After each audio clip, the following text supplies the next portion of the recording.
یہ وہ دور تھا۔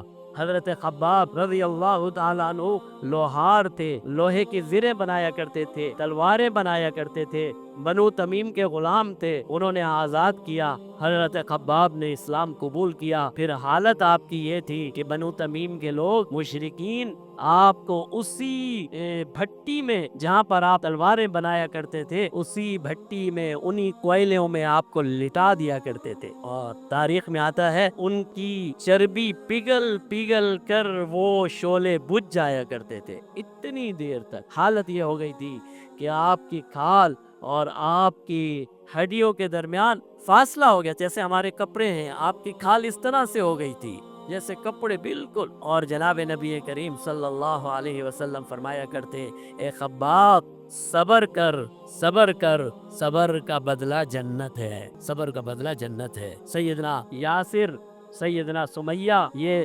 نبوت کے 4 سال کا واقعہ ہے۔